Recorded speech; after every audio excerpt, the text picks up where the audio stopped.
Prime Caitlin Clark. Here, Caitlin Clark just dancing with the basketball, going to her left, stepping into it. In 2024, she started her professional career with WNBA, and her many matches broke the viewership records. Always tell when it's a home game day for the Fever, because downtown Indy gets flooded with the number 22. Just go down the street and you're seeing 22 shirts everywhere. The number that belongs to the one and only Caitlin Clark. I'm really happy I got to see her today. Yeah. It was like a dream come true. Caitlin Clark effect is a newly emerged phenomenon which catches the attention of the entire world. It says greatness comes with a price. What price does she pay? Here is Twitch. In the recent 2025 WNBA games, or even before that, she has been targeted, not only on the court, but in the media too. When she started changing the face of women's basketball with her play, haters and jealous people targeted her fans by calling them racist and culturally biased. And in response, what she did was more promising.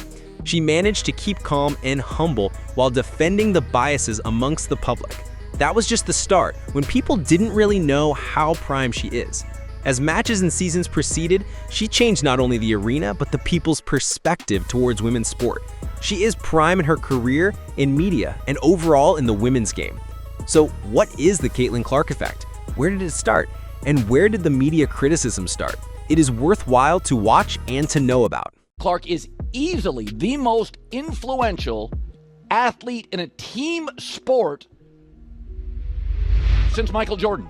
Born in a sports family and surrounded by sports and games talk, Caitlin Clark grew to be a most prominent player on the court. Initially, in her high school days, she played softball, volleyball, soccer, tennis, golf, and basketball before fixing her career to basketball. Her father was a coach at Dowling Catholic High School, her uncles played basketball, her brother was in football, and her cousins were in basketball too. Caitlin picked up a ball in her early childhood when she was just 5 years old. During that time, there was no girls' team, so she had to play with boys and learn. She joined girls' basketball in her high school freshman year, and since then, continued to dominate the sport. She was recruited by NCAA Division I before starting her high school, and ranked the #1 player in the 2020 high school class by ESPN.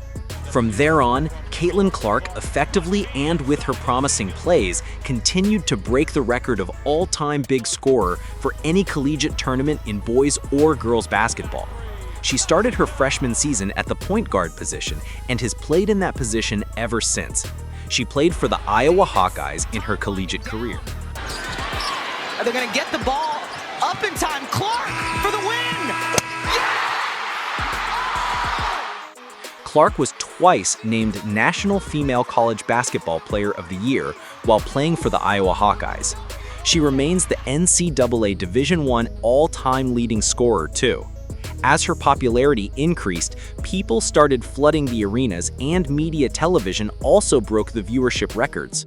On October 15, 2023, during her senior year and for a preseason exhibition game with her representing the Iowa Hawkeyes, captured about 55,646 audiences, a maximum ever in America's history. The single game generated about $3.26 million worth of ticket sales. The 2023 National Championship game, which featured Clark, also was the most watched women's college basketball game in history, averaging 9.9 million viewers. Continuing her legacy of being prime, Caitlin Clark kept on breaking records on the field. She won gold medals in National Under-16 National Championship and for International Under-19 World Cups. But, as said, with popularity, criticism comes. Basketball is a physical and very competitive game. The court gets heated when they play there. In 2022, during the Iowa vs LSU championship, Angel Reese, an opponent, made a "you can't see me" gesture towards Caitlin Clark, and also pointed to her ring finger in reference to LSU's imminent championship ring. Reese received considerable criticism for the gestures, which many in the media viewed as unsportsmanlike. However, many also defended Reese's gestures in trash talk, highlighting a double standard, as Clark had made the same gesture at a previous game and did not face similar criticism. Since then, a new game of race and culture bias has started.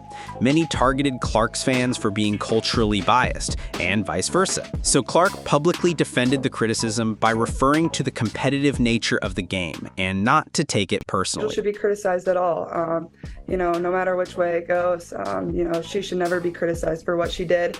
I'm just one that competes, and she competed. So I think everybody knew there was going to be a little trash talk in the entire tournament. It's not just me and Angel. Although the talk seceded as the game started getting popular. The Caitlin Clark effect has also been seen in the WNBA professional tournaments. On April 15, 2024, Clark was selected as the first overall pick of the 2024 WNBA draft by the Indiana Fever. With the first pick in the 2024 WNBA draft, the Indiana Fever select Caitlin Clark, University of Iowa.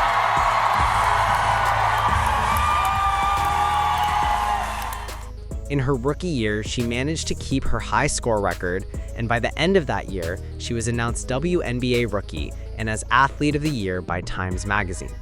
Her games always saw a rise in the ticket sales, in the sales of merchandise, and overall WNBA performance. She became and is one of the valuable assets to the WNBA. She took WNBA to sky high that has never been seen in the entire WNBA history. Her performances are often compared to Stephen Curry, Megan Gustafson, and Diana Taurasi, with not only women players, but also with male players too. But as said earlier, with popularity comes criticism. Last night we read Time Magazine where Caitlin Clark was named Athlete of the Year. Why couldn't they have put the whole WNBA on that cover? Yeah, the reason why we watching women's basketball is not just because of one person, it's because of me too, and I want y'all to realize that. Like, it's not just because of one person. Basketball is a competitive game. Anything happens on the court. Players get physical, the violence gets real. As others see the rise of Caitlin Clark to fame, they started attacking her personally in the play. In the latest 2025 tournament, first Brittany Griner shoved her to the ground and also used racist comments as seen in the media. Caitlin Clark had an aggressive moment with Angel Reese again. In the same game against the Chicago Sky, Kennedy Carter shoved her to the floor. And in a very recent game, JC Selden pokes her in the eye and her Connecticut Sun co-player Mariana Mabrey immediately bumps her to the floor. Sophie Cunningham, in response to that, gets to Sun. But, as we can see, the WNBA games are getting more and more dramatic and popular. And how the media plays is a very important factor in it. Is Caitlin Clark getting targeted here? On the court, yes, maybe. But in popular culture, she has been praised for her performance and for what she did to the women's game. Young children are looking at her as an inspiration, and adults, plus some real media, are respecting her without any consideration of race or culture. A three.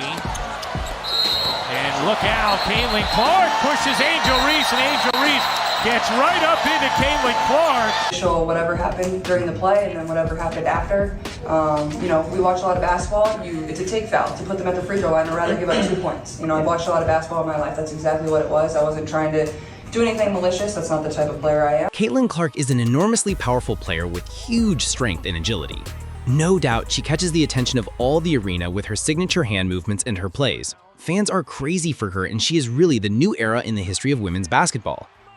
And it is up to us as a media to show the righteousness to the nature of the game rather than playing false politics and exciting players for false jealousy. Here's the whole video of Angel Reese with her full statement about what she said and for what she has been criticized for. Previously in this video, it was all in little editing and cutting and giving up the context to support the statement. But reality is here. People are watching women's basketball right now. It all started from the national championship game, and I've been dealing with this for 2 years now. And understanding, negative things have probably been said about me, but honestly, I'll take that because look where women's basketball is. People are talking about women's basketball, but you never would think that we'd be talking about women's basketball. People are pulling up to games. We got celebrities coming to games, sold out arenas, just because of one single game. And just looking at that, like, I'll take that role. I'll take the bad guy role, and I'll continue to take that on and be that for my teammates. And if I want to be that, and I know I'll go down in history, I'll look back in 20 years and be like, yeah, the reason why we watching women's basketball is not just because of one person. It's because of me too, and I want y'all to realize that. Me and Caitlin Clark don't hate each other. Like, I want everybody to understand that it's just a super competitive game, and people are just trying to make it seem like it's something. But I love Caitlin, I love her game, and I admire everything she